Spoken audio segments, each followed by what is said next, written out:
Saya juga sering ditanya tentang kapan waktu yang paling tepat untuk menghafalkan Al-Quran agar hasilnya lebih optimal. Apakah pagi, siang, sore, malam, dini hari gitu. Nah, saya kan sudah pernah menyampaikan bahwa untuk bisa menghafalkan Al-Quran dengan cepat, maka kita harus betul-betul disiplin. Kuncinya sederhana, alokasikan waktu 10.000 jam dalam waktu tidak lebih dari 3 tahun. Nah, itu kalau kita hitung ketemunya adalah 10 jam per hari. Nah, kalau 10 jam per hari berarti mestinya seluruh waktu itu menjadi waktu yang paling tepat, dan memang seharusnya tidak ada waktu kosong dari menghafalkan Al-Quran. Coba kalau 10 jam berarti kan pagi misalnya, ini kalau sambil sekolah pagi-pagi sudah harus menghafalkan Al-Quran, kemudian pulang sekolah siang berapa, kalau tadi itu bisa 2 jam, siang 2 jam baru 4 jam, sore menjelang maghrib 2 jam lagi baru 6 jam, kemudian habis maghrib sampai isya baru 1 jam, berapa, 7 jam, habis isya kalau 7 jam tadi habis isya misalnya kuat 2 jam, nah nanti dini hari 1 jam 2 jam, sudah ketemunya 10 jam itu. Ya, artinya apa? Artinya ya kita harus menancapkan dalam pikiran kita bahwa semua waktu adalah waktu strategis, waktu yang baik, waktu yang tepat untuk menghafalkan Al-Quran. Jadi nggak ada pilihan lain kecuali menghafalkan Al-Quran, dan tidak ada pilihan waktu yang dianggap strategis tadi itu. Nah, yang paling penting sesungguhnya adalah menjaga agar tubuh kita ini tetap segar, tetap bugar, pikiran kita tetap mood.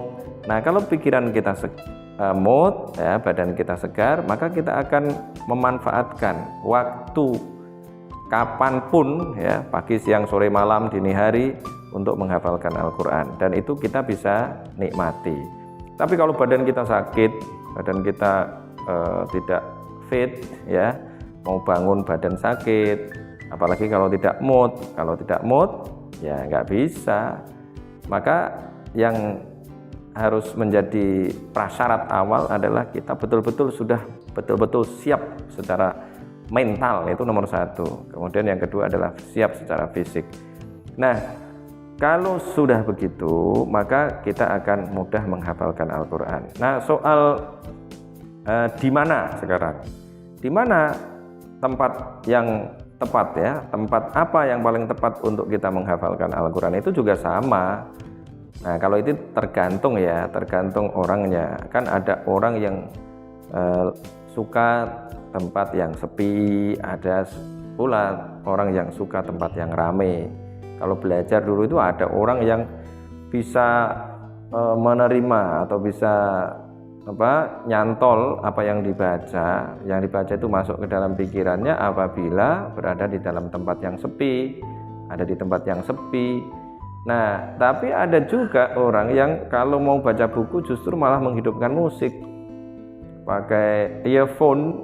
Itu kalau tidak mau mengganggu yang lain ya pakai earphone, itu justru malah banyak yang bisa ditangkap. Nah, sama membaca Al-Quran, menghafalkan Al-Quran juga sama. Kalau pengalaman pribadi saya dulu, karena saya di pondok, ya, tinggal di pondok ini banyak aktivitas, ya, kadang-kadang saya menghafal di pondok tidak ada masalah. Tapi kadang-kadang saya juga mencari tempat yang sepi. Saya menghindari teman-teman yang kadang-kadang mengajak melakukan sesuatu yang bisa mengganggu target saya, maka kemudian saya mencari tempat lain. Biasanya saya pergi ke Masjid Lasem, itu kan tidak jauh dari pondok saya. Nah, saya di situ, tapi juga kadang-kadang masih banyak orang yang lalu lalang. Kemudian ada teman juga yang pas ke masjid misalnya, nanti ngajak ngobrol. Nanti kalau sudah ngobrol nanti lama, nanti buang waktu lagi. Maka saya cari tempat yang sepi lagi. Di sampingnya itu ada kuburan, itu ada makam. Nah, makamnya kan bersih tuh, makamnya Mbah Maksum, Mbah Nuriyah, suami istri Kiai besar di Lasem. Kemudian ada sampingnya lagi ada makamnya Mbah Sambu, itu Said Abdurrahman, itu juga lumayan bersih, ya. Sekarang kayaknya makin bersih itu.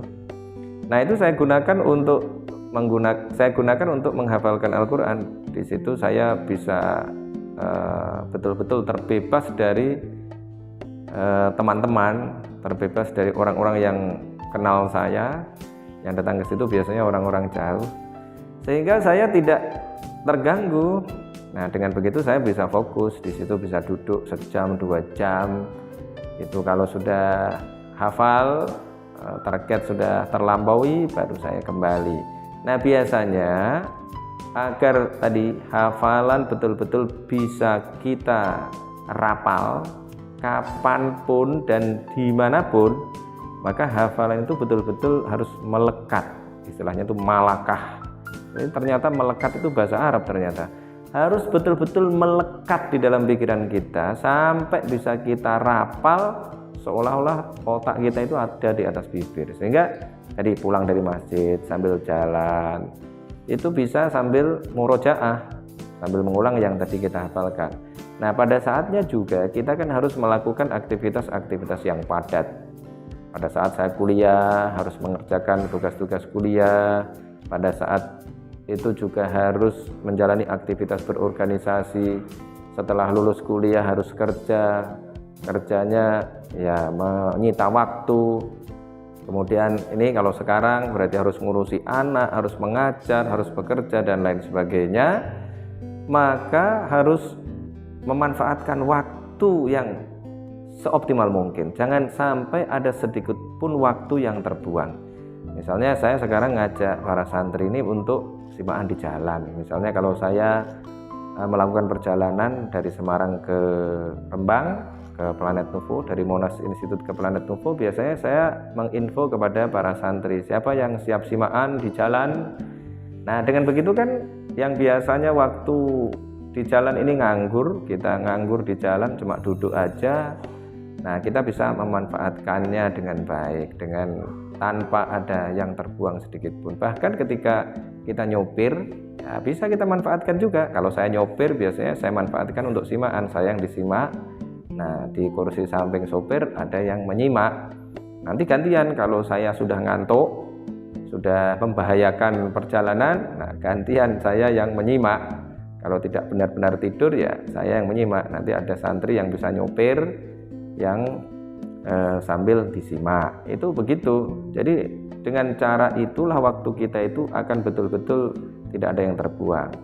Kemudian lagi kalau sekarang ya kan sering melakukan perjalanan, bisa naik kereta, naik pesawat.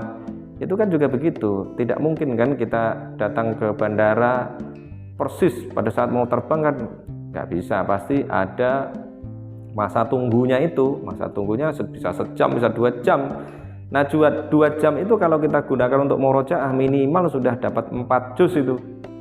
Nah, di dalam kereta juga begitu. Saat dalam perjalanan, kalau kereta ini kan relatif tidak goyang-goyang ya. Jadi kita bisa murojaah. Ini bisa ada berbagai macam pilihan. Kalau mau menguatkan hafalan, kita merapal tadi itu, dan kalau ada yang terlupa kita bisa buka mushafnya misalnya. Nah, di kereta, di pesawat juga ya, karena tidak ada goyangan, tidak ada goyang-goyang yang signifikan, maka kita bisa melihat teksnya dan tidak membuat mata menjadi sakit.